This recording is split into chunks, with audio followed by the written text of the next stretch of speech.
going on, everybody? It's Geoff with the Albuquerque Journal, and this is Albuquerque Journal Sports live weekly show. You could say that. Ish. I don't think you're wrong. Sean Reider joining me as always. We are at the Todium Center at UNM, where we come to you every Tuesday to talk to you after Jason Eck, the UNM Lobo football coach, has his weekly coaches kind of press conference thingy. And it was a hard-hitting one today. We're in person again. That's nice. You were in Pullman the last time we did this. I was in the press box at University Stadium. That's right. Good to be right by your side once again. Yeah, I know. And I mean, same. That's what I meant. Yeah, same. Glad we're back. Okay. Big takeaway. I guess let's just get right into it. Big takeaway for Lobo football. They're playing at UNLV this week. They are one game away from bowl eligibility. Do the Lobos have a chance against UNLV? Yeah, I think they do. UNLV, obviously a lot going into this one. As you mentioned, opportunity for UNM to make their first lock up their first bowl bid since 2016. Been a very long time coming. Obviously, the last time they made a bowl, it was under head coach Bob Davie, and since then, not a lot of success. So this would be very meaningful, obviously, for a lot of fans. Be very meaningful for players and coaches and all that alike. I do think UNLV is a gettable game, though. I think it's a more gettable game on the road than Boise State. Do you think it's a more gettable game than San Jose State on the road? No, not more gettable. I think it's about that level. Yeah, so I think they're still going to have to. I think they're still going to have to play well. They're going to have to limit turnovers. UNLV is very good at forcing turnovers. UNM has, except for last game where they played their first clean game of the season against Utah State, UNM has been very good at giving turnovers. Giving turnovers, yes. Turning the ball over to opposing teams. Kind of the cliff notes on what X said about UNLV. Really good offense. He thinks it's the best offense in the league this year. Obviously, Dan Mullen's the head coach there. Dan Mullen, really good play caller. So it is very much a Mullen offense in a lot of respects. They run the ball super well. Anthony Calandria, quarterback. I asked him what kind of made, because Calandria's a dual threat guy, obviously coming over from Virginia. What kind of makes Calandria different to defend than a Bryson Barnes type, obviously, with Utah State. And X said, Calandria's really fast. He's a guy that you can't have a D lineman spy on him. Barnes is more of kind of a tough runner, extend the play, but also just kind of get up. And he got a lot of his extra yards by going through contact. Calandria's a guy that can run past dudes. So I think that's something that will be a pretty big challenge for UNM in a lot of respects, frankly, to see what he's done this year. Jaden Thomas, X said he thinks it's the best back that played all year in regards to it. And I think he did mean everybody, too. That means Justice Haynes at Michigan and guys like that. Maybe we can. I'll take the coach's word for it. I'll take the coach's word. And they do some nice things in the passing game as well. They are not a super explosive passing offense compared to I think Boise's the most explosive in the league right now. So not quite at that level. And the defense for UNLV fans in particular are not quite happy with interim defensive coordinator Paul Gunther. It has not been a great unit in a lot of respects. But what heck, Zach Arnett? What? He's no Zach Arnett. No, he's not. Okay. Go ahead. Former Lobo, former La Cueva High graduate, Albuquerque's own Zach Arnett, the defensive coordinator at UNLV until Dan Mullen found a way to hire his friend. Go ahead. Carry on. UNLV, the defense has not been great statistically in a lot of regards, but Eck did note that, and I think this is true. They have been very timely in a lot of regards, and when they get turnovers, when they get stops and all that, it's how they were able to pull out games, against Idaho State, how they were able to pull out a game against Miami that they had to come back and win on the road. Air Force, obviously, the missed field goal is kind of the big thing there, but they were timely in that game in regards to coming back and making it happen. So, Lobos have a big test on their hands this week. So, here's the storyline I thought was most interesting. Oh, God. College athletes are allowed to gamble starting Saturday when UNM is in Vegas. Yeah, I asked about that, and I asked him not on their own games. On Pro Sports, we'll be clear. Because after the Division I Administrative Council, or committee, I should say, they were the ones that earlier in the month said, we're going to remove the ban on this, but you needed the D2 and D3 administrative committees to come through. They came through last week. You've seen some coaches react. Pat Narduzzi with Pitt had a very fired up reaction to it. He just called it stupid. X said he has to talk to the team, and he had to tell guys, look, you get your stipend and all that. You can't gamble at all. You need, he said it's kind of like the main thing I got from this. It's one thing if you're throwing like 10 on like a baseball game or a football game or something like that, a tenner or whatever. It's another if it becomes a real habit. And he said, and I thought this was interesting too. It's the idea of for guys that want to play in the NFL, you don't want this to be a habit by the time you're coming into the NFL. And he said it in terms of habit too, right? Like that is exactly how he articulated it. Like, don't get hooked on it. But I think it's interesting that like I'm curious where at the NFL level players are getting suspended. In fact, some lengthy suspensions at the NFL level, and what's going on dude, and what's going on with the NBA right now. Like pro athletes are it's so taboo to be betting right now, even playing poker. Well, I think it's more taboo to be playing poker and ripping guys off while you're playing poker and being part of a conspiracy to rip guys off. I think that's the taboo part. Poker. And not just playing Hold'em. So you can't play poker if you're in the NBA. In an unregulated environment where you're ripping off people that don't know they're being ripped off. My point being, if you plan to go to the NBA and or the NFL is what I meant. If you plan to go to the NFL, like don't make this a habit, but also like how are NFL teams gonna view you if you happen to be like an open gambler at the college level? Do they want to? If we're just talking like two players, 2 draft picks, kind of being equal. What is an open gambler? Is it a guy who like is it a guy who's like in his post game interview? He's like, all right, I got the Jets tomorrow. Let's go. No, it's social media. It's something. Yeah, there's a lot of gamblers on social media who say covered or damn it didn't cover. I needed that and stuff like that. And now that it's legal for college players to do that, some of them are going to be just like everyone else that has money on a game, an NFL game, and be like, damn, I needed that field goal. And I can't think of a couple former like college athletes that like I covered that like do exactly that. Yeah. Just cover all the bases and do that. Yeah. So Harrison Butker. Okay. Richie's in. I'm glad I wasn't growing up with that money at that age. Gambling, being more everywhere, nasty business. So yes, that is. Well, I would love to have grown up with all kinds of money. That would have been great. But I'll tell you what, man. Even in my ancient days, like. I gambled a bunch in college. I did have a specific bookie in college, but yeah, man, I lost a ton of money and I did it illegally. You could do it legally now, but it's still just gambling. Yeah, and it's a different. I mean, like I'm sure you had the same thing and all that, right? Where you're gambling on credit as opposed to you're depositing the money in the app and kind of doing that. It's different on credit, like I'll say that. But yeah, it would have been nice to have a bunch of money at that age as well too. I like money. All right, let's get to some football. Nicholas is saying on YouTube, Jack played much better. Don't always need 300 yards, 3 touchdowns to have a good game, but not turning it over is huge. I thought Eck revealed a lot, and he had said some similar things, but I thought he did a really good job of kind of crystallizing for everybody to kind of hear how they view the quarterback spot, right? We've all kind of said like the point guard and made that analogy and all that. I thought he did a good job just kind of coming out and saying like, look, in this offense, we don't need the quarterback to be the star. We need the guy to distribute the ball, make good decisions, and not turn the ball over. Basketball analogy. His dad told me Jason's really big on using basketball analogies in all his football press conferences. And I've noticed it since he told me that.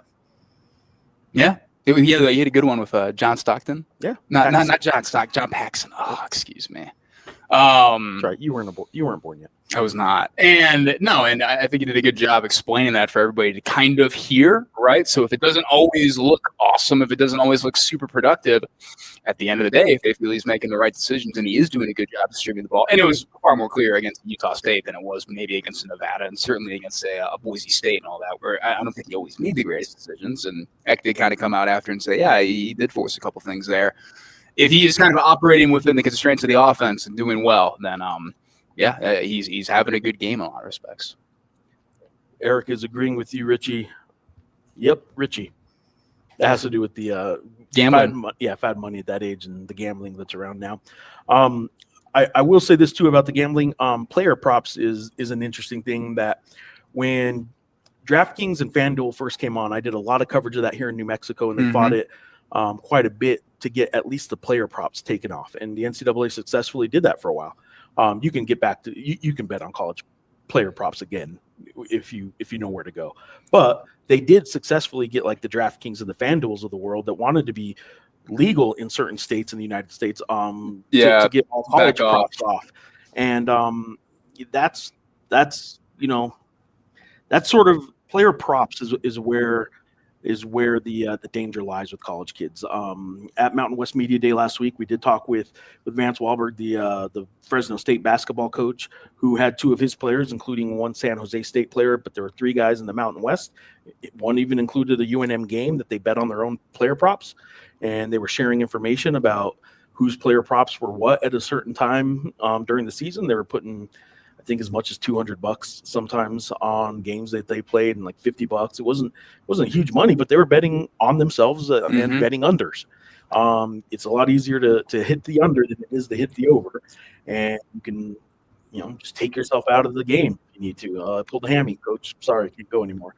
As long as you played the game. So that's where gambling gets real dangerous, is with the player props. And as long as as long as they can regulate the college player props, then and just don't make those as readily available, I think the college game's fine. To be clear, you can, and you also kind of can't. I agree with you completely on the point you made before. If you want to find odds on this one particular thing, there's going to be an avenue. It might not be legal, but somebody, you will be able to do it. And so that is kind of why I push back a little bit on some people that have been in the space the last week and saying we just need to get rid of player props entirely. That's fine. You get rid of them entirely, like in the legal facet. They're still going to figure out a way to make that happen. On X, Mike is asking, do you think NCAA would reverse the ban on Fresno State players for gambling last season if it's now allowed? No, this is pro sports. Yeah, it's only pro sports. It's not college sports. Yeah, and you're still not allowed to bet on your own, on college sports at all, but on your own game and on yourself, that's still very much banned.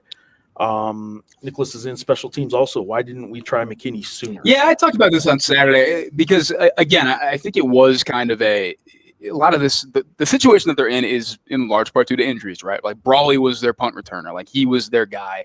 And then obviously Mike Buckley was kind of the backup after that. And Brawley goes down. Buckley had the the UCLA muff punt, all that as well.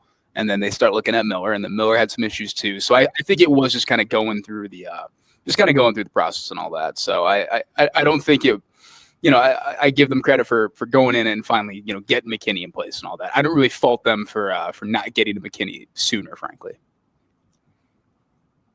Geoff wants to know when we see the Lobstein fake run and pass to a tight end. It could be as soon as this week, man. The Tebow. Could be as soon as this week. Because, again, we talked about it on Saturday too. Eck did acknowledge, like, well, the book's out on him. He's going to run it pretty much every time he's in until he doesn't. So the book. Sometimes we ask about the analytics. I asked about the analytics today. You did. We'll get to that in a little bit. Hawk James is in. Geoff, how Lobo hoops looking? I'll tell you what. So the quick summary on Saturday is they lost to Washington State. That's fine as an exhibition. They played 10 guys between 13 and 23 minutes. You're not going to see 10 guys get 13 to 23 minutes during the regular season. You're also not going to see Dayton Albury go 1 for 11 very often. You're not going to see Jake Hall go 3 for 13 very often. That's 20 missed shots between 2 of their starting guards. And one of them is the best shooter on the team. The other one's the drive first point guard, who's a fifth-year senior, who averaged 17 points something at Queens 2 years ago. And you're just not going to see that. I'm not worried about them as shooters. So the fact that they lost on the road at Washington State in a game that they didn't have a pregame warm-up in the arena, like little things like that. They stayed in Spokane, practiced at Gonzaga, did a morning shoot-around in Gonzaga, then drove an hour and a half to play a game that they got to at 90 minutes before the game. It's not what colleges do a whole lot. High schools, I get do that, but colleges don't do that kind of stuff a whole lot. I'm not too worried about the shooting. What I needed to see was, can they actually defend? Is this new kind of gimmicky, somewhat of a matchup zone, somewhat of a weird kind of zone that Eric Olin used last year at UC San Diego? Are they going to be able to do that with 14 new players in the first game that they've actually played together? Are they going to have the chemistry, the cohesion, the communication, and just kind of the knowledge of where everybody else on the floor is? And they not only had it, they forced 19 turnovers. While they shot horribly, Washington State shot better, but still Washington State shot 22% from three and 40% overall. That's not a good shooting game for Washington State either. So UNM's defense was really good. The players that I think were really good for the Lobos for those that are wondering, was Antonio Chol. I thought he looked just fine out there, and I think he's going to have a great year. Uriah Tenet was the surprise, if anybody was a surprise, and he's the 5'11" freshman. He won the dunk contest, and at the Lobo Howl a few weeks back. He looked like he belonged. He had no fear whatsoever going in against that 6'10" shot blocker that Washington State has. And I just think that Uriah Tenet's going to get bigger minutes than I thought he would. I thought he would play, and I thought they would need to go to him at times when Dayton Albury maybe gets in foul trouble or gets hurt this year. I thought they'd have to go to Uriah Tenet. Now I see, and I saw Saturday, moments where they're going to be on the floor together. And he is Uriah Tenet's a freshman that's going to play just like Jake Hall is. And in this era where you try and get transfers and stay old and stay experienced, the fact that this brand new look Lobo team is going to they're going to play big minutes to two freshmen. I didn't mean start. Although Jake Hall did start Saturday. I don't know if he'll be the regular starter. But, two freshmen are going to get big minutes. I think that's pretty interesting. So I left that game, Eric Golden said the same thing I feel. He left that game more optimistic or more encouraged. I leave that game more optimistic about the Lobos than I went into it, even though they lost to a Washington State team that I don't want to be the opposing beat writer of a team that just won and kind of throw shade on them. I wasn't overly impressed with Washington State. They were missing a guy, but they'll be a top 100-ish team. UNM should be a top 100 team as well, but I don't see Washington State necessarily overperforming at a really high level in the West Coast Conference. They were picked 6th. So I think they're a good middle-of-the-pack West Coast Conference team that did beat UNM. They beat them in an exhibition. But all factors considered, I left that a lot more encouraged than not. And were you not encouraged by the fact that UNM was not able to claim 1-0, unlike San Jose State? I did send you that tweet. San Jose State on Twitter yesterday won an exhibition game and said, first win. No, not quite the first one. I mean, I get it, but Justin's in. Chol will win Mountain West Newcomer of the Year, in my opinion. It's possible. Yeah, I mean, the reason I wouldn't say that's probably going to happen is only because I can see a far more balanced UNM team than what a couple other teams with some newcomers are going to be. Like Chol's not averaging 20 points a game, and there's going to be some teams. UNLV is going to have some newcomers that are going to have one guy average 20 points. It's hard to convince a voter that a 20-point scorer might not be deserving when the guy you think is deserving, like an Antonio Chol, is going to average more like 14 and 7, maybe 14 and 8, something like that. But I can see Antonio Chol, who rebounded really well Saturday. I can see him having a newcomer of the year worthy season, but I don't think he'll win it just because of how the voting goes. Look who we got. Hi, Mom. Leftover meatloaf and mashed potatoes for dinner, and the beats are running. Officially fall in mid-Michigan. Hell yeah. Are they bad beats or good beats? Since we were just talking gambling. Hey, they're good beats. We're just talking gambling. Are they bad beats or good beats? So Scott, my mom makes good meatloaf. More meatloaf. More meatloaf. A meatloaf. This may surprise you by looking at me. I like meatloaf. Hey, I like meatloaf too. Yeah, there we go. There we go. Fair summary. Freshmen played a lot. Lots of threes, 11 to 44, lots of fouls. Can we expect the same starting 5 this week? I think 4 to 5 will start again, probably. I do think that there's a possibility that Jake Hall doesn't start. Look, he's their best shooter, so maybe he will. I don't know. So the starting question, I don't know. I will say that the 44 threes, to be clear, the UC San Diego last year, their high for the season was 38. They did have a game against Occidental where they shot 53s or something like that and just totally blew them out. I'm not counting that one. But the regular season Division I high was 38 three-point attempts in the game. They averaged 29.6, I think it was. It was below 30. It's 29 point something. So, 44 was an outlier for even an Eric Olin team. But people that don't like a ton of threes, you're not going to like this Lobo team. That's what they do. And there is some people are saying they got to go inside more. They don't. That is not what the 5-out offense and NBA-type offense does anymore. It's just not. They create space. They attack gaps. They attack spaces and a lot of cuts and stuff like that. But there's not a whole lot of feed it to the post and have a guy with his back to the basket inefficiently try and turn around and shoot over another tall guy. That's not what this offense is. And it's not what the NBA does anymore either. So that's why players kind of start more and more gravitating to the Gonzaga offenses of the world, what Eric Olin is doing, Ali Farouk initiated Colorado State, these NBA-style offenses. It is the modern basketball, and they do shoot a lot of threes. They won't shoot 44, but they're not feeding it down low to postman anymore, I can tell you that. I miss real basketball, man. Just playing at the slowest, ugliest tempo possible. That's not real ball.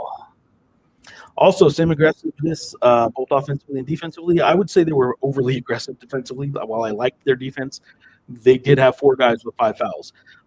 They fouled way too much. So I don't know if that was over aggression or what it was, but they need to tone it down probably some on the defense, and maybe that was why they were so good defensively, because they were just being so physical. But yeah, I don't think they had a lack of aggression on offense. They just couldn't make any shots. So. Do they hack a lot, or did the free throw discrepancy seem like an anomaly? It seemed like a little bit of an anomaly, that's for sure. I don't think this is a team that's going to draw a ton of fouls because they do play 5 out. They're not doing a lot of pick and roll and attack the basket quite like a Pitino's team did with Donovan Dent and Nelly Jr. Joseph. They are looking to drive and draw a defender in and then kick it out to an open shooter. Open shooters don't get fouled a lot. People closing out on a three-pointer might jump and try and land on them funny and stuff like that. You might get a few of those kind of fouled on the three-pointer things, but you're not going to see a whole lot of fouls like last year with the Pitino coach team. That's just not the offense they run. So games might not be as long. You're not going to see a ton of fouling. So that might be interesting to actually, get out of there in time. All right. How does UNLV's defense, back to football, Sean, you're up. Adam Lopez is in and wants to know on X. How does UNLV's defense compare to what we've seen this year? Will Saturday turn into a potential shootout? Well, Eck was asked kind of about that, and he was asked about it last week too. Obviously, last week did not become a shootout, right? With what UNM was able to do and what Utah State wasn't able to do. Who'd they beat last week? Utah State. Who's their coach? Bronco Mendenhall. And we just hadn't mentioned it yet this show. We had not mentioned it. UNLV – anyways, excuse me. Eck was asked the question, like, how do you avoid this game being a shootout? And Eck said, well, I don't know if we avoid it. Like, we just got to win the game, however it kind of presents itself to us. And he did say, look, we in this kind of like going up against the offense, you imagine, you're probably going to have to score some points and all that as well. How do they compare to what we've seen or what UNM has seen? I think they're really talented. Yep. I think they do some okay things in the secondary. It's kind of tough because I think they have some good players back there, but it hasn't always kind of. What are you feeling? As a non-beat writer, I will tell you that it's easier for me to say things like this. I think their defense sucks. Yeah, so that's real. So look, there's a reason why there's UNLV fans. There's a reason why there are UNLV fans like on Twitter going like, "Man, the LSU job's open." I mean, defensive coordinator Paul Gunther for UNLV would be a great candidate for the LSU job or the Oregon State job and all that. And I think they're doing kind of a funny thing with that. They have not been great, and they haven't been great while you're watching it. And they haven't been great, statistically when you're looking at it. I do think Eck is dead on, though. In a couple of those games, they have made some very, very timely stops. They've made that happen. And when you do generate the amount of turnovers that they have, that's going to keep you afloat in a lot of respects. I do think, but there is some real talent here. Like there absolutely is some talent on this side of the ball. So I think it's probably one of the more talented defense you've seen, but I don't think it's quite to, I thought Boise was a really talented defense in a lot of respects, but Boise is that's a pretty cohesive unit. I don't think UNLV is quite at that. I do think I don't think it's going to be where UNM is going to be quite, running, kind of driving up and down the field the entire game and all that. By the way, countdown to kickoff as we look at the stadium video board right now. 3 days, 22 hours, 53 minutes. Can we get a sponsor on this? Like, by the way, the countdown to kickoff sponsored by nobody. So I wanted to say something to this real quick with the word shootout. You mentioned he was asked about it, and he's been pretty consistent with his answer anytime something like that comes up. And I'm curious what you think about how it plays out on the field. I don't think Eck cares about how, I don't think he's a guy that says like, if we get into shootouts, we're not made for that, or we're a team that has to grind the ball out. We have to do that. I think he'll take what the other team gives a little bit. Yeah. But he's not afraid to play their game. Some coaches will say we have to play our game, Eck obviously wants his game plan and their game plan to kind of play out. Yeah, I mean, they need to, they need to play their game of the run game needs to work. The quarterback needs to make the good decisions, and they need to stop the run on defense. But he's not afraid. Hold the run on defense. He's not afraid of the term shootout. He's not afraid of a low-scoring game. He's not afraid of a high-scoring game. Like, he'll play and coach. He'll coach the game that is presented. Yeah, exactly. And he even said, look, UNLV, even in their loss, scored 31 points. So, like, I'm not going to try and avoid a shootout. We'll probably have to get in a shootout to beat them. Yeah. Do I think UNM, look, in terms of like the game flow and all that, do I think UNM is going to be able to hold UNLV to 14 points like they did with Utah State last week? No. Do I think that one thing that does benefit them to go into this game is just how much UNM, when they're rolling, are able to just dominate time of possession and kind of stake themselves to something? I think that should really help them in this regard. I do think he's adaptable, is what I'm trying to say. I guess is the best way. Like sometimes you make defensive decisions based on the other team's a slow down, conservative kind of team. You might go ahead and punt to trust your defense a little more. Against UNLV, maybe he goes for it a little bit more because he knows points are going to be needed. You're going to need a bunch of points. So, like, I think he will adapt to what the other team does. I think he'll go for it even if it's I'll be honest. Depending on what the book says. Yeah, exactly. Sean. Nate. He's asking, what tips do you have for Lobos fans traveling to Vegas this weekend to watch football? Team reach below. Grammer, I think you're probably the better one for this because I've been to Vegas 3 times and all in a working capacity where I've stayed on Fremont, stayed at Circa, and just done media days and all that. I've been to the Strip once. I was on the Strip for 20 minutes. In broad daylight. Strip, I'm not familiar. I honestly, Nate, I don't have like awesome tips. Frankly, I've never been to Allegiant. This is my first time covering a game in Vegas. You are obviously the veteran of it. So I got a guy. Let me tell you. Okay. Look up my guy. Vinny Two Shakes is what they call him. Well, I'm sorry. Forget that. They don't call him that. We're not supposed to say that anymore about Vinny. What the hell are you talking about? Talk to me after the show. No, look, as far as advice goes in Vegas, like to each their own. To each their own. Going to Vegas, there's no advice. Yeah, honestly, like I guess the universal advice is like just don't blow your entire stack. Like, I had an Uber driver on last week in Vegas tell me at Mountain West Media Day. He said, Vegas, like you don't move here if you're broke. You don't visit Vegas if you're broke. You visit Vegas and you get broke. I've been kind of broke visiting Vegas a couple times. He says you don't come to Vegas broke. You leave Vegas broke. You don't visit here if you're broke. And right now the economy is so bad that it's broken and not as many people are visiting. So what astute economic analysis. You don't visit Vegas when you're broke. You leave Vegas broke. Are you a table games guy at all? I'm not. I am not a big table games guy. Yeah, I like table games. What do you like? What's your game? I also will waste money on a slot machine like a mindless chimp. Just I'll do that, and I'm an idiot for it. But table games, I obviously I can do blackjack for a couple hours. Obviously, I don't know why I said obviously. I could do blackjack. I like finding some of the like Let It Ride or Hold'em kind of poker table games. Yeah. Some of those. I like playing those that have the little side bet where even if you just drop $1 or $2 every time, the payout on that's really big, but you're never going to win it. So that's actually where they get a ton of your money.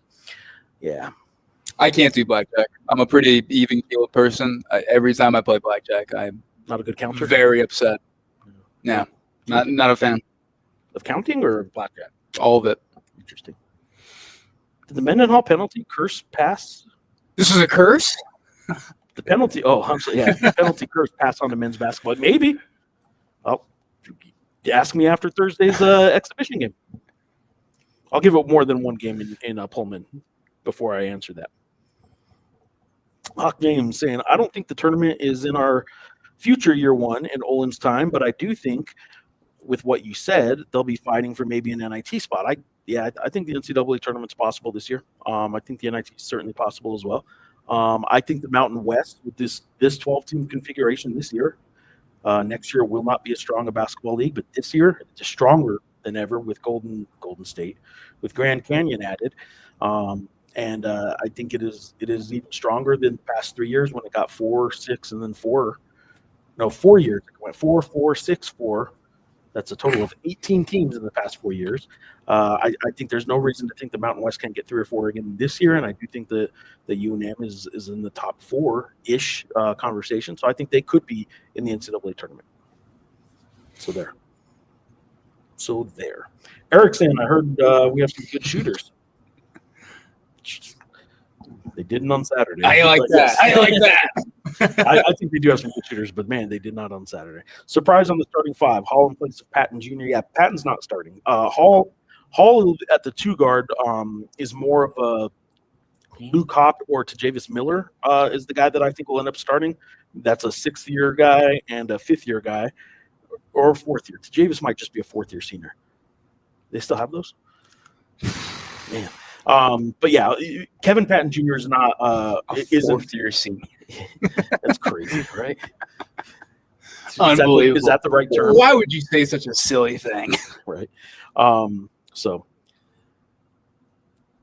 I'm sorry, I'm reading a personal text while we're live. Yeah. So anyway, Kevin Patton Jr. and Antonio Toll are more of the same position. Maybe a Chris Howell. Those 3 guys kind of can be interchangeable a little bit. Jake Hall and Kevin Patton Jr. probably aren't going to be interchangeable. Kevin Patton Jr., I was a little surprised didn't play a ton on Saturday. I expect him to play more. I think part of that's because Scholl did play pretty well. They kind of know what they're getting out of some of these guys. I think Kevin Patton Jr. is one of them that they kind of know. They were trying to see different combinations. And, I won't read too much into the time or all that kind of stuff on Saturday. But I do think Tajavis Miller and Luke Hopp will probably get more minutes at the 2-guard spot. Versus UNLV, point spread. What's your thought? Smaller, larger spread than expected? I think it's 5, right? Yeah, 5. It might have gone down to 4.5. It might have gone down to 4. I thought within a touchdown would have been fair. If it was more than a touchdown, I would have been like, whoa. And I did not expect UNM to be favored in this game. I think about what Certainly I kind of expected. On the road. Yeah. Certainly not on the road. Certainly no, sir. It was about what I expected. And I think it's pretty fair, given what UNLV has been this season and what UNM has kind of done recently, particularly the last game, and how well they played and how they kind of showed that hey, there might just be an extra gear here. What do we got? 4.5. 4.5. 4.5, and I'll bet you I'll go to the money line. I think the total, however, the total has moved a good deal. I think it's open to like 62, at least on Circa, and I think it's up to like 65.5. 61.5. Whoa. That's Circa. Don't know what this guy's talking Sorry. about. Anyway, I think that I would take the over, and I would take Lobo fans aren't going to like hearing this. I still think UNLV is a pretty solid team, and I think they will get their defense closer to right than I think their defense sucks, but I think it can't be that bad all year, can it? Well, I think for me, like the storyline is like my voice is cracked there. The storyline. Start going through some changes. The storyline, one of the storylines to me is kind of like, look, we've seen UNM go on the road again and play, 2 other teams that were picked top 3 in the preseason and all that, and lose in not horrible fashion, but also not very encouraging fashion, all that as well. Have they got to a point where they can, maybe they don't beat UNLV, but maybe it isn't quite, maybe it isn't quite to the point where, they had the offense kind of really lagged against Boise in a lot of respects, or the defense really lagged against San Jose State. Can they put out a more complete product? Because I think if they put out a complete product and they play UNLV pretty tight, I don't think anybody's going to be all too mad about like, oh, hey, like they're not going to make a bowl or whatever because they lost to UNLV and all that. Yeah, so, I would probably lean towards UNLV covering 5. They're at 4.5 right now. I think I would too, and I don't see myself flip flopping as much as I did like last week with the Utah State game. I was just kind of going back and forth all week. I changed it up until an hour after the game. Wow.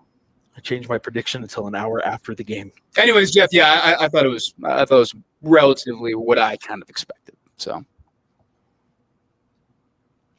all right, Nicholas is in on YouTube. From your perspective, why did Albury struggle offensively? Play too fast? He didn't play too fast. I would say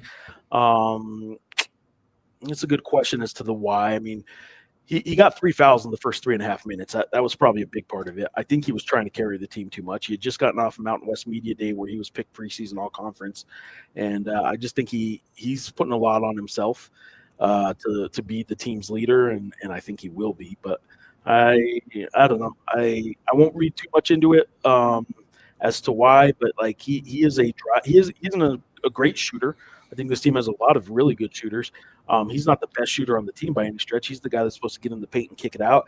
And if Washington State does have one thing, it's they had some good size. So I think he got in with the trees a few times and tried to attack the rim, and it wasn't really working for him very well. And that with the 3 fouls in the first 3.5 minutes, I would say pretty much kind of got in his head. So I would guess Albury's going to be fine. I'll go with sample size on that and just say it's too small to really read too much in, but he is a more attack the rim kind of guy. Will the Journal be doing an interview with the NMSU AD and his goals and priorities? Has Lobo met him yet? Lobo's talked with him. I would love to talk to him. I know I requested an interview that never even got a response from NMSU. I sure hope so. I mean, we cover NMSU, so I would. And they beg us for coverage quite a bit, so I would think so. So hopefully I get that interview at some point. And I know November 15th I'll be down in Las Cruces covering a basketball game, so maybe around that time. It might be in the next 2 or 3 weeks, hopefully. Look what we got here. Oh, that's right. This is like 10 shows in a row with no audio issues. Is Geoff officially considered an AV guy now? I mean, I think the answer is clearly yes. I would say the answer also is kind of a big deal. I'm an AV guy. Next question, please. I mean, I'm not exactly the runner of the video board guy, but that's the runner of the video board guy. It's on the business card. Runner of the video board guy. Okay. I'm sorry, associate runner of the video board guard. Next question, please. Chase, good to hear from you. Hey, Chase, I will ask you if you are still listening. If you're still there, Chase. Yes, the question immediately leaves. I will ask you. Let's just do an interview right now. Chase, who was it that had the okay to get the DJ Spongy to put DJ Spongy on, and we got the lean back? Did you not see this video? No. Oh my God, I'm gonna pull it up right now. Okay. Next question. Sean, it's for you. Sean, is there a reason Scott Humphrey hasn't been getting as many carries as he did in the first 2 weeks? Yeah, we've kind of went over this, right? Like, we knew going into the season that Scott was probably going to be the lead back. Not probably, he was really supposed to be the lead back in a lot of respects, given the way that coaches talked about him and, what you kind of seen in practice and all that. But guys like Damon Bankston and DJ McKinney in particular were guys that were always going to have roles and all that. And they definitely kind of came to, I think, really after the NMSU game. X said, we asked him about it in the Boise game and all that when Bankston was getting just a ton of run multiple weeks in a row. Yeah, a ton of run. They thought that Damon was playing better, and it's like he was a hot hand and all that. Now, Scottrade had a nice bounce back game against Nevada where he fit what they were doing, a lot of inside runs and all that, gap scheme runs and stuff like that. That is more of his forte than a Damon Bankston, and DJ McKinney does it pretty well, but more. It's not quite DJ's thing in the way that it is Scottrade's and all that as well too. So I think it is partially based off of kind of the game plan, and I think it is who is the guy that is actively getting yards and all that, and the flow of the game and all that. So it's a little bit tough on a game to game basis to kind of discuss figure out okay, which one is going to be a Bankston game, a Scottrade game, and all that too. I think this could be more of a Bankston game than a Scottrade game. We will see. So that's kind of it. I mean, really, the way it's been explained to us is that some guys are just getting the hot hand and the flow of the game and all that. And sometimes it's going to be Scottrade, sometimes it's not going to be him. But I don't think they are. I think in some instances, even if it looks like they're kind of like we're going to start Scottrade to get him going. The way that they kind of do that is, it's not quite always that because when they had Bankston returning kicks and all that as well. They ran Scottrade out there instead of having just Bankston return the kick and then, all right, take the first handoff in the first play. Nick Arias, good to hear from you. How about San Jose State favored over Hawaii? How about that? Is it on the island? No. So it's not on the island, so calm down. Oh, I'm getting excited. I think a lot of that has to do with the fact that Hawaii, I don't know what the unofficial number is, but Hawaii's lines are always going to be whatever people say home and road lines are, add a point and a half. Maybe 2 points. Might be 2 points. the travel to the islands usually takes away 2 points for the visiting team. Hawaii coming to the mainland usually takes probably a little less just because they do it six times a year. Yeah. Whereas the visiting team only does it once every other year. But I would say that Hawaii not being favored at San Jose being favored is how you would say that. It doesn't surprise me a whole lot. Had it gotten up to like 3 or 4, isn't it like 1 or 2? I think it's like a 2-point spread, maybe. It's 2.5. 2.5. Yeah, that got up to a field goal. That might be a bit much because I really think Hawaii's playing really well right now. They are. But it's also a good indication that maybe all things are healthy in San Jose too. All quarterbacks. Eat it. All right. I'm going to share right now something here. Putting a video up. Yeah, this is Jonathan, the one of the design guys at UNM. Let's see. I can't hit the play button on this. I have to hit it over here because I'm an idiot. All alcohol sales will stop at the third quarter. Last call for alcohol. Oh, I think I did. Give it up for DJ Spongy! Nothing beats a Jet2 holiday. And right now, you can save up to £240 for a family of 4. All alcohol sales. Oh, let me Oh, my God. So, Pretty awesome. there we go. I don't know what Jonathan did to deserve that, but it is. That was all me. Chase. Good on you, Chase. All right, big hypothetical, but what does UNLV win do for us? Gets you to a bowl game. Do we make a bigger bowl than the New Mexico Bowl, compete for a Mountain West Championship, go undefeated the rest of the way? So I don't think so look, you're gonna make a bowl game like that's, and you're gonna have a really nice win, and you're gonna win. You're gonna win 3 straight for the second time this season. When's the last time they had 2 3-game winning streaks in any season? And we're gonna probably do a show after that win in this exact environment, in these exact seats, and say like, oh, can they maybe get to 8 wins or something like that? Is there a shot? But do they make a bigger bowl than New Mexico Bowl? I don't know that they want Smart money says, I don't think they want one, and I don't think they will. Compete for Mountain West Championship. There is kind of a weird, and I need to probably dictate, kind of detail it a little bit in a story. There is not a crazy path for them to get. I'm not like expecting it. I'm not like covering it like, whoa, maybe this could happen. But there is a little bit of a path. And UNLV win helps. Go undefeated the rest of the way. Yeah, you win your next game. That's going to help you go undefeated the rest of the way for sure. That's going to be the requirement. But in terms of New Mexico, which I think is grabbing both of your and I's attention, I think you're dead on. I don't think UNM wants a different bowl than New Mexico Bowl. And I don't have to be a big leap up the pecking order of bowls before they're like, okay, yeah, we'll go to that. I don't think it's like whoa, the Idaho Potato Bowl wants us. Yeah. Like it's no. So there is a pecking order in like what bowls, like what place the Mountain West 3rd place finisher, 4th place finisher gets this one, unless they're going to be like one of the top 2 Mountain West bowls. I don't think New Mexico wants anything but the New Mexico Bowl. Yeah. They have business partners here in town that would be great with that would certainly make some people happy. Also, when you go to a bowl game, if it's not one of the top bowls, you're not making money on it. No. They pretty much cover your travel expenses. You use extra money to make sure the band gets there and a travel party of alumni and cheerleaders and stuff like that.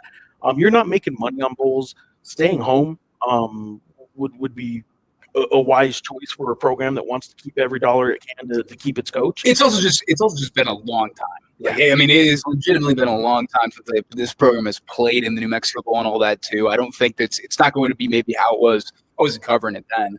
Maybe a little bit of fatigue about, all right, we're back in the New Mexico Bowl or something like that. Even then, it wasn't that much. Yeah, there might have been. It might have been some, but like no, this would still be like for really a new generation of fans. It'll be the first time you see the program in the New Mexico Bowl and all that. So I'll also point out that Geoff Symbieta, the bowl director of the New Mexico Bowl, was in the press conference today, and Jason Eck said on camera during the presser, like, I told Geoff since I got here, Geoff Symbieta, not Jeff Grammer, I'm not a bowl director of the New Mexico Bowl.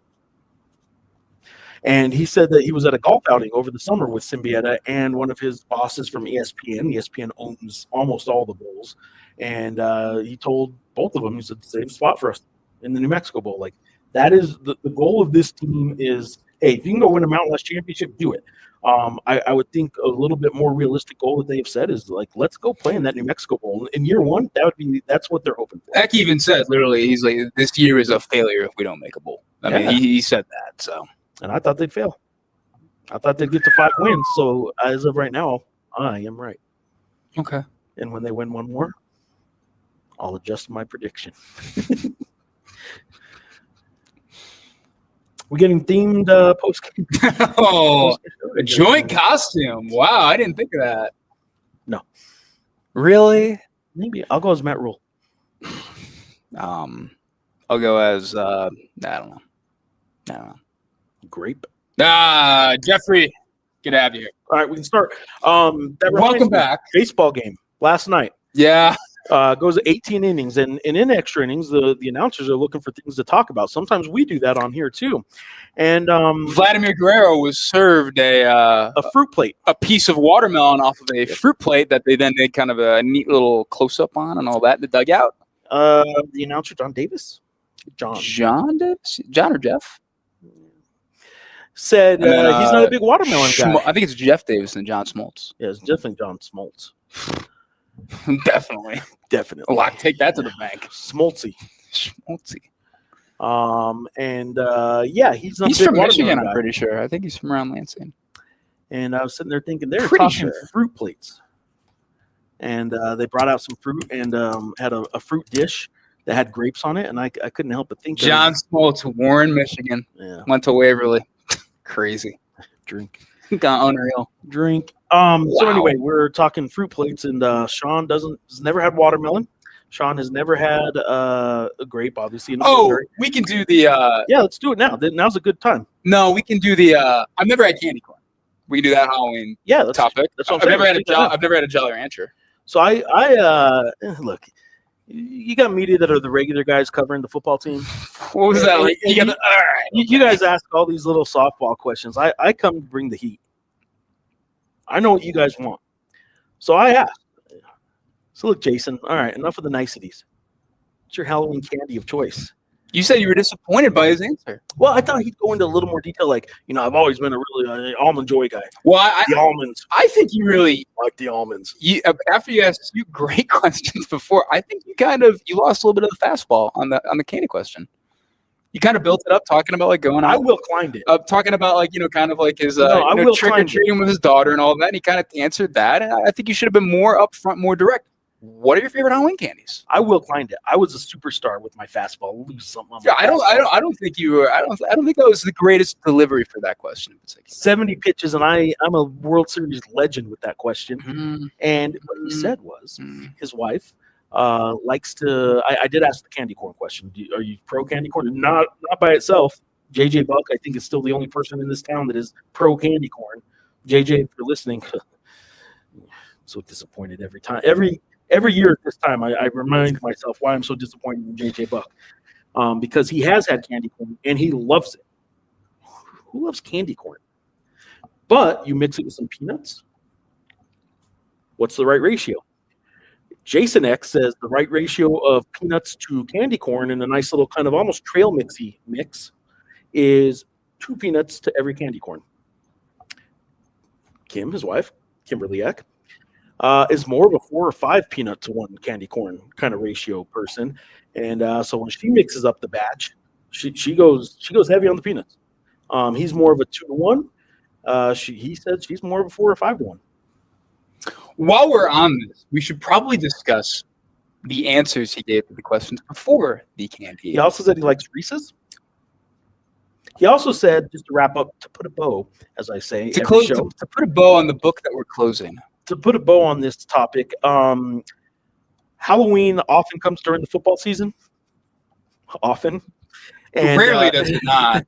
And he said he does hope at some point, he can have a bye week during Halloween, so he can maybe do a little bit more. He said, well, he even said like when Halloween's on a Thursday, like that works good. Yeah, but he can't go to like more parties. Like he wants a bye week because he wants a weekend to go to a party, because he says he just knows that his wife has some themed costume ideas for the 2 of them, like couple themes. That she probably has 10 of them just waiting in the ready. And ready to pull out when he has a bye for Halloween weekend. But yeah, he's definitely not opposed to going trick or treating with the kids and crushing some Reese's peanut butter cups. I'm okay with peanut butter cups. I'm a big Reese's guy. I do like Reese's. Probably my favorite. Give me a break anytime too. I'll take a Kit Kat. I'm not a big kickback guy.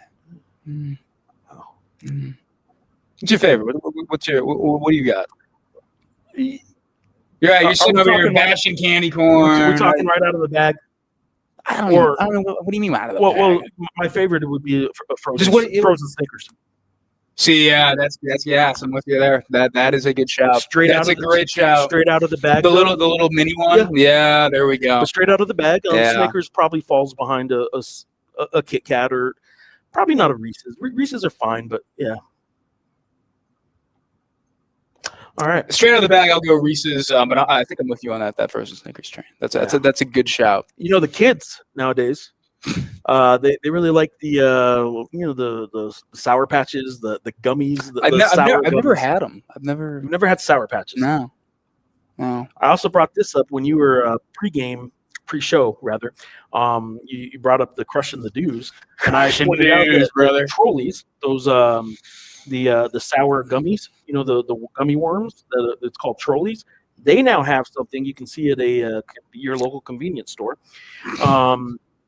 Mountain Dew flavored Trolleys.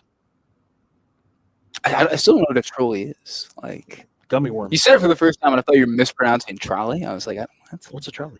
So you made up a word and thought I was mispronouncing it. Like, what are you talking about? That word I've never heard of. You're saying it wrong. Oh, what is this? Oh, jeez. I did ask some other questions. What else? Do we want to do that, or do we want to get some questions real quick? Let's do some questions. Okay. Shout out to Johnny for being a good sport. That's truly. True. Yeah. Graham, would you like to recap the question that you posed to Jason Eck today? Well, probably the first one, really. Does he like baseball? At the very end, I said, "You watch Shohei?" What'd you think of the Dodgers? Actually, I didn't say a question. I just said Shohei. Shohei. That's all I did. And didn't watch much of the game last night. Jason Eck. He watched a couple innings and went to bed. So, all right. What is this? They're getting really text messages. You are right. You want me to leave? Yeah, obviously. I kind of asked two of them. We talked about it a little bit on. This isn't quite the question that you asked, but kind of it's tied to the same idea and all that as well. Of how long is Jason Eck going to be here and all that as well. He is a rising star in coaching. He has been on in a crazy coaching carousel. And absolutely, I was sitting in that press box over there, and I said, "Still get crazier." And the next thing you know, Brian Kelly's out at LSU and all that. Yeah. Although I do want to, not to get too off. I was kind of pounding that drum on Saturday of, well, the idea that there's so many openings. Are there that many quality, coaches to kind of fill a lot of those openings and all that as well too? I think I'm going a little bit away from that. The more I kind of think about it, the more I kind of look at this carousel. But it's going to be a wild coaching carousel, and obviously a lot to consider when you are in a coaching carousel. The things that you have around you, the investments that you have in the program that you're coaching, and all that. They love to say it. It's always a buzzword at introductory press conferences, alignment between the president, the athletic director, the coaches, and all that. You asked a very interesting question that ties in all this. Yeah, when he said that. So I'll take a step back. What I was getting at was I talked with Fern earlier today about some of this stuff. Mm-hmm. I said, hey, what's the process, man? You talking with his agent quite a bit? Like you attacking this in season? Are you waiting till the end of the season? How's that going? So then I asked the same thing and said that you're on mute. So I asked Eck basically, okay, look, your name is going to keep coming out. I'm not going to ask you to predict the future. I'm not asking you to make some kind of a statement about, are you going to be here? Are you not going to be here? What job are you taking? What job are you not taking? This and that. Like I wasn't doing that. Sorry about that. And I told him that. But what I was asking was, there's two parts of a coach leaving. Yeah. There's a school coming after him. We know that's going to happen. And then there's a school he's at trying everything it can to retain him. And so I said, in your mind right now, are you happy with what New Mexico is doing to try and retain you? And are you confident that you're going to have the resources next year, better resources than now even? Are you happy and confident that you're going to have that stuff? And that's when he started answering about the alignment, and he's biased, but because they hired him, but he really likes Fern as an athletic director. He really likes Garnett Stokes, the president, but they were the ones that hired him. Freudian. The problem is, Garnett Stokes has already announced her retirement. She is leaving in July, and UNM has launched a national search for the replacement. So what I did then was, okay, you brought up the president.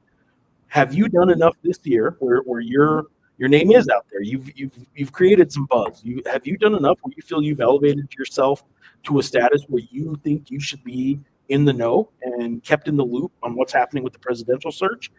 And his answer was interesting. He said, first of all, he trusts Fern, and really trusts Fern, but like that's important to him. And he'll listen to what Fern has to say about it. Like, he doesn't think he, especially during the season, should be involved in any of that, but he will keep, it's important to his future success here, to know that the next president really likes the direction of football and really likes the investment direction. and just cares about athletics. He's an athletics-oriented president, an athletic supporter. Yeah. And he's not going to get involved in it, but he's going to pay attention to it. So I do think the sports fans, Lobo football fans, Eck enthusiasts, as some people on social media have named themselves, I know I've noticed, need to understand that, there's a lot that goes into this kind of stuff. It's not just getting a sellout every weekend. What are you doing in Albuquerque? It's not just that. It's who UNM's Board of Regents hires as next president. Stuff like that is really what makes the decisions on stuff like this as a football coach. Mm-hmm. So something else, though, that to transition from that he brought up himself kind of voluntarily was about his son that I thought was really interesting. And one of those answers was, he said, look, I think it's great when your name's getting brought up for coaching jobs. It's because you're having success. The players are dealing with it too. You're having a good season, agents are starting to call you. And he brought up Jackson. There have been agents, whether they know or don't know exactly the situation that Jackson is in, and there have been agents on social media and all that have seen Jackson's stats, seen Jackson play, seen all that he's just on like a mid-season list, or he had a really nice week on PFF or whatever, and they have contacted Jackson Eck, the son of head coach Jason Eck, and been like, hey, you think about like hitting the portal? You think about like dipping out? Do you need an agent for next year when you're looking for a new team? And I followed up on that, and that's something I do want to try and figure out a good way to write about, because it is really interesting, right? The idea of, your dad is a D1 head coach, but you have is the head coach of the program that you play for, and yet there are agents hitting you up and being like, hey, maybe we could get you in the portal and get you something there too, and all that as well. But I did kind of follow up a little bit on that, and just ask, like, how do you handle it? You guys just ignore it? Is Jason Eck picking the phone up and saying like he's not interested? They said they just ignore it and probably kind of laugh about it and all that too. But until Jackson gets grounded for not taking the trash out. For not taking the cash, right? Not taking the trash, and then he takes the cash. Oh, it's cash. Excuse me, my bad. I misheard you. Jackson, if he gets really mad at his parents because they don't. He's in college. He's not like taking the trash. Maybe he better take the trash out if they tell him to. If he's home, probably taking the trash. Yeah. I don't think he's home though. But if he doesn't, and he just gets mad at them because he can't borrow the car. I'm coming in the portal. Dad, I'm going in the portal. I'll do it. Eck did also say in response to one of your questions too, the idea that I brought the heat. He said he actually did. Grammer was like right before the press conference, just like, "Oh, I'm gonna bring the heat today. I'm gonna ask some questions today." You dress up like and then he actually has like 2 awesome questions. But Eck did come out and say 2 things pretty clearly today. One, I'll have the video out of this later and put it on social media and stuff, about it's going to take something pretty special, pretty great to get me out of New Mexico at this point. That's what he kind of said. And I think that is interesting that he hadn't really said that publicly, that kind of idea, because I think that's something we had kind of thought, right? Like you have a good enough thing, you're coaching your son, all that. It needs to be a really good opportunity. Well, you had asked something that I thought was going in one direction, went a different direction, which is fine. But it got me to thinking, and I meant to talk to you about it over there before the show, but I'll just bring it up now. We did talk a lot about how quickly programs can turn around, right? Yeah. And how there's no patience in coaches anymore. So like this coaching carousel thing that's crazy this year, I get the stance from Eck and people in the business that this is just going to be a normal thing now. Yeah. There's not as much patience. What that tells me, though, is a guy like Jason Eck, who genuinely loves it here, probably can bet on himself a little bit more than in the past, where in the past you're like, there's only 130 of these jobs. Like you take it when it's open, you take your chance when it's presented. Now if you want to bet on yourself, it's not as risky because next year there's going to be another 20 jobs open. The following year there's going to be another 20 jobs open. Well, I don't know if I agree with that entirely. Like compared to 5 years ago. Sure. Compared to 5 years, 10 years ago, 20 years ago. Fine, we can compare that. But I don't know if not every year is going to look like this one. No, but this year's going to have like 60 job openings. No, it's going to have like 40. And that's probably the max. No, I don't think 20 is going to open every single year. 20 FBS jobs? No. That's just 20 that open up every year now. No, I disagree. There's two in the Mountain West every year. There's like 3 or 4 of the smaller schools. I don't think it's going to be 20 every single year. I think last year is the more usual thing in that regard. We don't need to sidetrack on that. Yeah. But my point being, a guy like Jason Eck, who genuinely loves Albuquerque, doesn't have to jump at the next kind of like wherever you want to say UNM football is in the pecking order of FBS football. Here's a Power 5, elite Power 5 job. Mm-hmm. Here's just a Power 5 job. Here's a better group of 5 job, and here's New Mexico. Like, he doesn't have to jump at the next group of 5 job just because it's a better job. Right no. He can wait this one out a couple years and then take maybe a lower level Power 5 job or whatever, That's something hanging off my arm. And that's something that he said that I thought was, and I wanted to get to this too. I think we're actually in agreement on this point. I think we are in agreement. We're not in agreement on the exact, on basically just trying to predict the future. Yeah, because I'm right and Sean's wrong, and we don't agree on why he thinks it's okay to be wrong. I thought it was really telling, the idea that, like, sure, I think honestly, like, if Wisconsin came and offered him the position, I think he would probably do that. But if Wisconsin opened and offered him the position, I don't think Wisconsin's going to open at this point, right? Like, I don't think that's going to happen without things are kind of trending with that AD and everything there too. So what other job would he take? And I thought he gave kind of an interesting window into that of the template. He said, he said, like, because I asked him a question about, obviously the things have changed, right? It used to be kind of 5 years for coaches. Now it's really 2, maybe 3 years to kind of get things going. Kurt Cignetti he's basically ruined things for everybody. And he doesn't smile.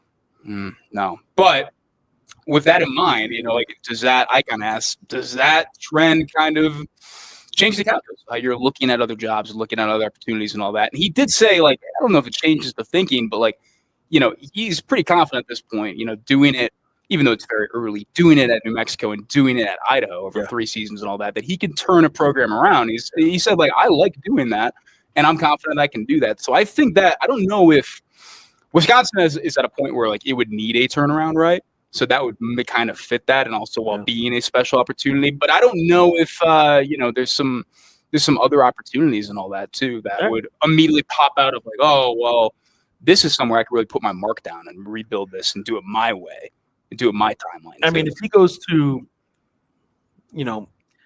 where's a lowrider video going to play like it does here? That's my question to you.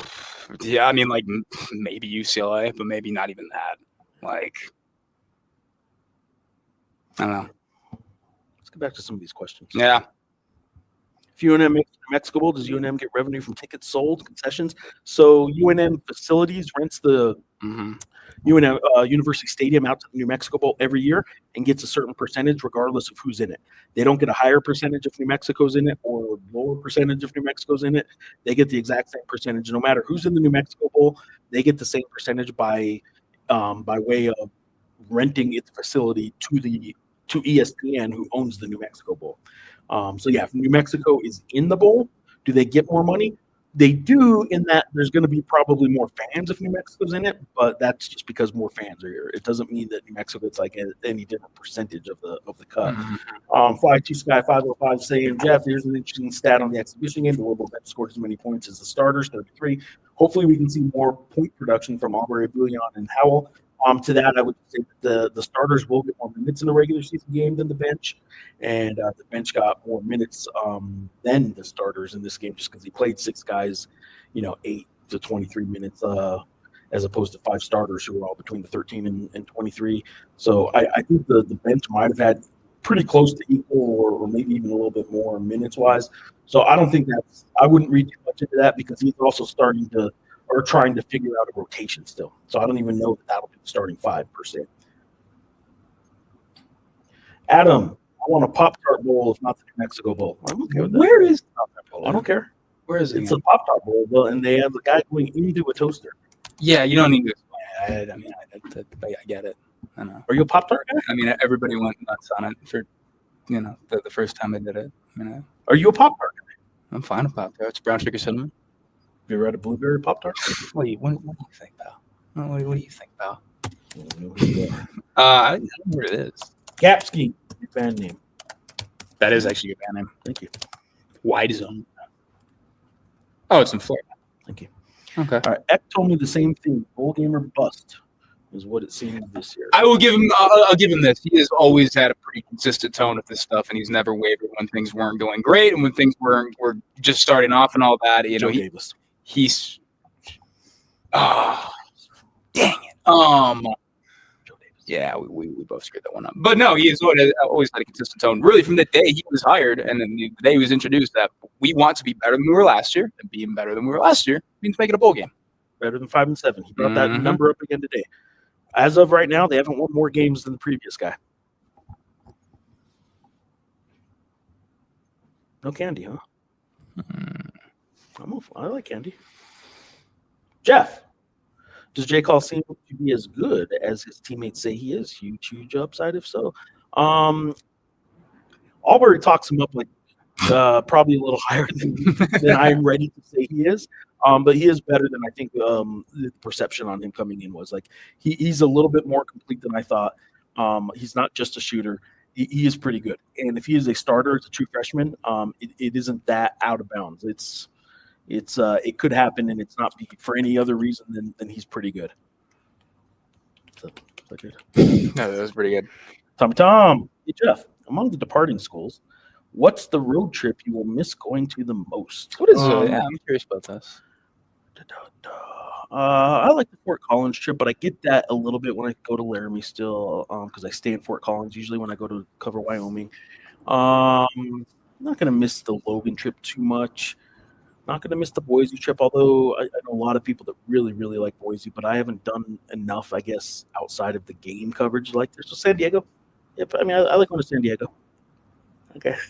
It's not Fresno, so yeah, it's either San Diego or Boise. San Diego. The Salt Lake to Logan drive at the wrong time of night is kind of a heroin drive. Yeah, if you don't have the best weather either, that is very tricky.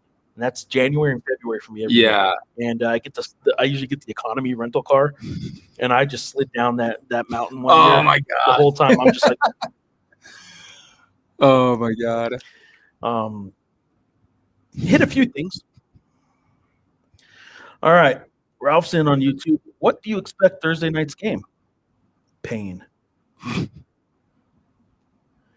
I expect UNM to look really sharp and probably a little frustrated offensively with how poorly they shot the other night. So I would expect a really good offensive performance because I think they can shoot way better than they did Saturday. Grammer knows about a little something about coaches leaving. Yeah, I've covered 5 basketball coaches in 13 seasons now. Going into my 14th season, I'm on my 5th Lobo basketball coach. Oh, lost his friend Patino this past spring. Talked with him yesterday. How's he doing? I'll also give him a hard time on Twitter because the Patino show tweeted out like they did that. Here's episode 3 of the Patino show, and Patino quote tweets it and says that was a good show. Like you can't quote tweet your own thing and say good show. That's fine. Yeah, and I mean he's doing more than It's like third person, man. He's doing more of it than Sean Miller did. Like that's fine. Yeah, but I don't ever like quote tweet Talking Grammar's Twitter account and say good show Talking Grammar. Richard Patino told the Patino show good show. He's looking in the mirror. It's like you killed it today. You nailed it. I did give him a hard time. Richie Flores just keeps Johnson away from Eck. I feel like that's the one for him in a dream scenario. Yeah, I think that's pretty clear, and I think it's at a point where he would be able to put his stamp on it and do things his way. And but I'm not 100% that. I really don't think that's probably going to open at this point. But we'll see. I mean, Lowriders in Madison. I think they got a lot of things in Madison to make up for the Lowriders. X coming to get you.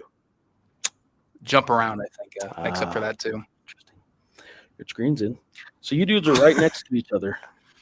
Why don't you switch your monitor location on the screen so it actually looks like you're talking to each other instead of looking away? Yeah, we've done this for. How about if we do this? Whoa!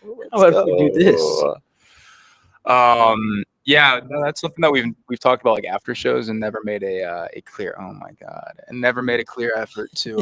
How to about actually we fix. now have 3 cameras where we can do this and talk to each other, but now on that camera you can see us talking to each other. Wonderful. This is what I'm talking about. Got an idea. Normally you guys only see it over here when I do this, but now watch this. I'm going to look him in the eye and tell him how disappointed I am that he's never had a grape. Seriously, dude? There we go. And scene. 20 FBS head coach openings. That is Maybe that is 100. ridiculous. Maybe 100. That is ridiculous. Until then, he can build UNM into whatever he wants to with this momentum. Yeah, and look, like the momentum, like I still think it's going to be interesting, right? In the sense of like we don't know how many guys they're going to be able to like retain from this team and all that quite yet, right? Yep. Like we don't know how the portal is going to hit this team. We don't know how guys are going to, kind of treat some opportunities like coming up ahead, right? Like I think like Jack Snack's probably a safe bet to like stay, but like I don't know how many other kind of key players might view their kind of opportunities and stuff like that. So I think it will be interesting to kind of see how that plays out. But I do think there's a lot of momentum right now, and certainly making a bowl the first season and having that there, that should go a long way. All right, as we hit the home stretch, we're at 3 hours, 22 minutes, 3 days, 22 hours, 6 minutes, 45 seconds. We've been on From air that kickoff. long. Yeah. Let's wrap up some of these questions here. And Sean has a practice to get to. I've probably got some parenting I should go do. Make it a Boise State 2.0 in a way. What do you think of the idea of like Boise State always being referenced as the model and stuff like that? In basketball, it's Gonzaga. I think like Boise State does have some unicorn qualities to it. Yeah. In a way that, Rich, like I know what you're saying. Like I'm trying to think of like what even is like a better like G5 template. Like That is the best one. But maybe like Memphis is a better thing to reference for like Albuquerque, like maybe that. But like, but they also have they have FedEx, they have a lot of money coming in from different ways. I don't know. Who has the Amazon money? We need some Amazon money. Jeff Bezos, Albuquerque native. Mm-hmm. Is San Diego State still having trouble getting fans to fill Snapdragon? Any sellouts this season? No, I don't think they've had any sellouts, and I do think there seemed to be early in the season after they got trounced by Washington State a good deal of just kind of like, oh man, like this is not what we thought it was going to be this year from fans and all that. Now, obviously, they're one of the best teams in the league. I do think there is a little bit of an element with that fan base of I think fans are really excited, but I don't think it's playing out in attendance in the way that it probably should. It's not anywhere. Yeah. That's why like the context here. I forgot I left the screen on.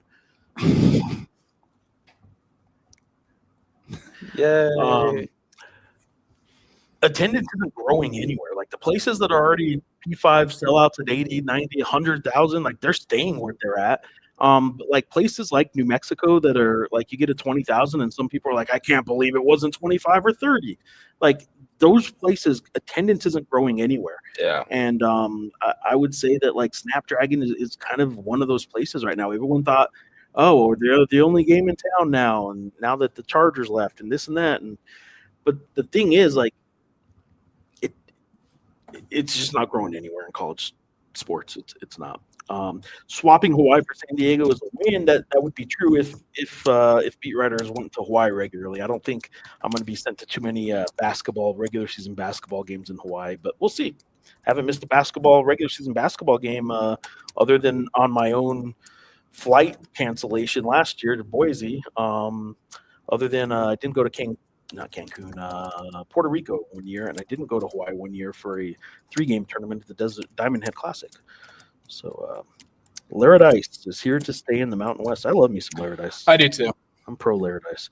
Anyone else getting Gary Colson vibes from Coach Olin? That laid back SoCal vibe? Was Colson kind of like that? He's laid back, yeah. I mean, he's a nice guy. And look, I mean, you ask Hunter Green, and well, you ask anybody who was around Lobo basketball when he got fired for Dave Bliss. Gary Colson, who brought in an NCAA tournament-worthy team that could have been and would have been really, really good, including Brian Williams, Bryson Dele was supposed to be coming in that recruiting class, and then Gary Colson got fired. So perfect. This is perfect right here. Not this. This. Yeah, there we go. Whatever all that is. Adam Lopez is in. A good model would be like TCU or BYU that made the jump up from G5 to Power 5. BYU to me feels still like an unusual model in a lot of respects too. Yeah, BYU was won a national title, I was not terribly far back. I was gonna say Houston, but like Houston and TCU are also in the. They were in the Southwest Conference. Yeah, but back in the day, they're also Houston's in Houston and TCU's in the Dallas Fort Worth Metroplex. That those are. I don't know. It's hard to find the equivalent to what Albuquerque or a Boise, All right. Have you seen Patino's podcast? X lost to Murray State in exhibition. I have seen this. I saw the first episode of his podcast. They have like 6 or 7 in the bank. The guy co-hosting it with him had me on his podcast when Patino was hired, and they got a good thing going. Like that podcast is good. I think more coaches should probably. This isn't like an appeal to anyone here, but like I think more coaches should probably do a regular podcast setting thing and on top of radio and TV. Well, I can't say this without sounding like I'm taking shots. I don't think when you do it all in house, it always comes across as anything but an in-house production. Sure, yeah. So coach's show with Portnoy, who is fantastic at his job. If he does the games, and then he does the post game interview, and then he does the coaches show every week, and then he does like a podcast too. Like I think it just kind of starts falling on deaf ears, and it's the same thing over and over again. I think a coach doing a show on a regular basis with somebody, even if they're somewhat partners, but like just outside the athletic department, I think there's something to be said for that. It doesn't always have to be hooray rah stuff and go team go. It can get into some better topics sometimes, and we'll see if that's what happens here. I didn't watch it with Sean Miller and this guy that's doing the show. And, Paul Fritchner, and then Adam Baum. Yeah, Paul's who had me on his podcast. Yeah. It wasn't Adam, but we'll see how this one goes. But I do think being just outside of the athletic department, and while they do have a contract with the athletic department, I think they're just outside, and because of that, I think it could be a good podcast. I think more coaches should do those.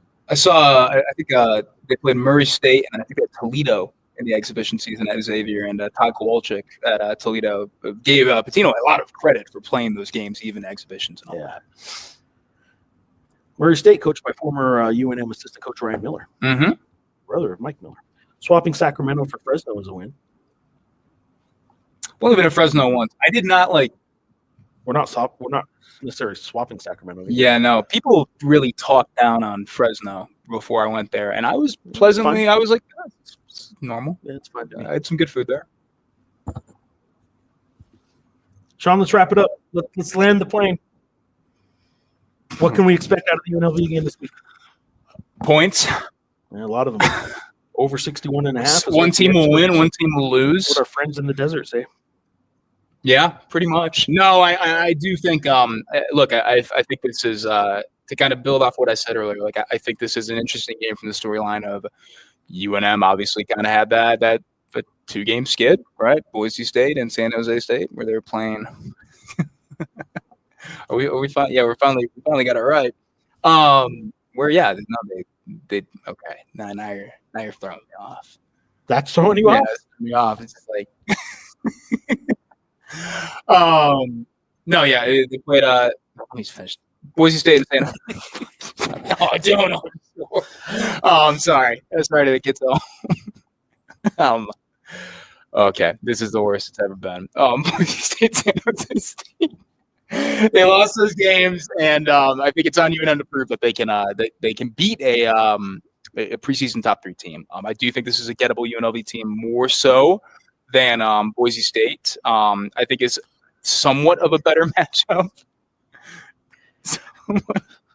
Somewhat of a better matchup than San Jose State, given UNLV and what they like to do while running the ball and stuff like that too. But they do have a really good back in Jaden Thomas, and Calandria will give them some problems too. I know we kind of, I talked with the defense respectfully. You kind of came in and said, yeah, they kind of suck.